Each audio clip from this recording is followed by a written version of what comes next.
Good morning dear students. मोहरा steno class शुरू करें आज की डिक्टेशन।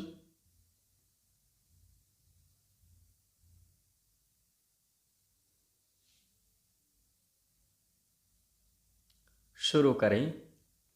जिस देश की सांस्कृतिक चेतना का आधार बिंदु नैतिकता हो, सुचिता हो, उस देश को दुनिया के 10 महाभ्रष्ट देशों में से एक करार दे दिया जाए तो उस देश की बहुसंख्यक आबादी को कैसा लगेगा, जो आज भी भूख, बेकारी और बीमारी के इस महामारी काल में आध्यात्मिक निष्ठा में ही अपना बचाव मार्ग तलाश करने की चेष्टा कर रही है। भारत में लगभग 35 वर्षों के बाद नई शिक्षा नीति की घोषणा इन्हीं संकट के दिनों में इसलिए की गई है कि भारत की युवा पीढ़ी 1.5 सदी से चलती लाड़ मेकाले की सफ़ेद कॉलर वाले बाबू बनाने वाली सामर्थ्य से छुटकारा पाएं। उन्हें 3 बंधे बंधाए डॉक्टर, इंजीनियर और वकील के चैनलों से छुटकारा मिले। बहुविध ज्ञान समझ मिले कि वह बदलते भारत की डिजिटल दुनिया में अपने विज्ञान शोध और गतिशील अध्ययन के साथ एक जुझारू आत्मनिर्भर पीढ़ी का काम अंजाम दे सके। यह पीढ़ी एक नया स्वस्थ भारत बनाएगी। इसीलिए पिछले दिनों भारत में एक स्वस्थ और फिट भारत की वर्षगांठ मनाई गई। इसी दिशा में आगे बढ़ते हुए भारत की युवा पीढ़ी को शुरू से ही नैतिक मूल्यों का आधार देने के लिए पंजाब स्कूल शिक्षा बोर्ड से लेकर CBSE तक के पाठ्यक्रमों में स्वागत जिंदगी के नाम से पाठ्यक्रम का एक निश्चित अंश बनाया गया है। इसे NCERT की पुस्तकों के आधार पर पढ़ाया जाएगा। इसकी हर वर्ष बाकायदा परीक्षा होगी। मूल्यांकन के बाद प्रमाण पत्र मिलेगा। बाद में इसी की सहायता से इसमें श्रेष्ठता के आधार पर काम धंधा प्राप्त करने में सुविधा रहेगी।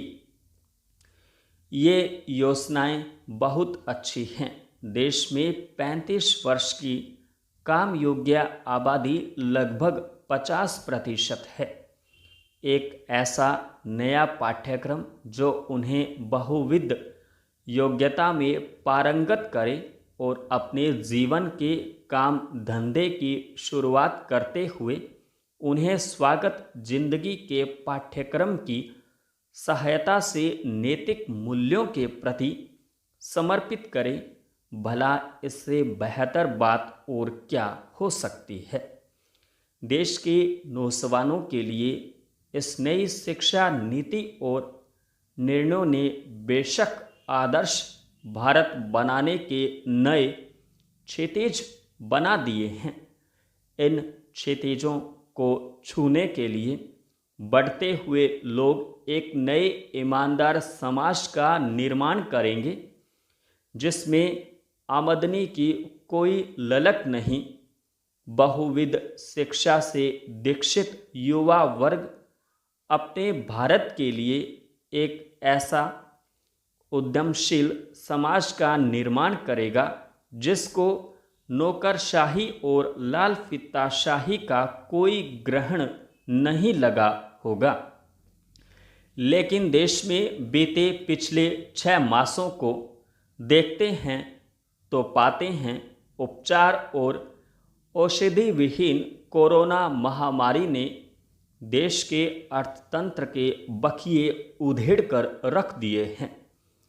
देश में महामारी से बचाव के लिए लॉकडाउन के 4 चरणों की निष्क्रियता ने न केवल शहरों की औद्योगिक सुगबुगाहट को निष्पन्न कर दिया, बल्कि देश की जर्जर होती कृषि एवं ग्राम व्यवस्था में महानगरों के तालाबंद हो रहे छोटे बड़े उद्यमों और व्यवसायों से उखड़े हुए श्रमिकों को लौटाना और प्रवासी भारतीयों का देश लौटना भी झेलना पड़ा। अब न केवल देश में बेकारी का प्रतिशत पिछले 4 दशकों की दर को पछाड़ गया, बल्कि मांग और पूर्ति के विकलांग संतुलन ने ऐसी महंगाई दर को जन्म दिया कि देश में से गरीब और निम्न मध्य वर्ग का भेद मिट गया। सभी लोग भूख और अभाव से हाँफते हुए रोजी रोटी की तलाश में हर समझौता करने के लिए आतुर नजर आने लगे। ऐसे वातावरण में एक आदर्शोन्मुख नैतिक मूल्यों से सज्जित नव शिक्षित युवा पीढ़ी का आधार बनाया जाए तो कैसे। संपूर्ण विराम।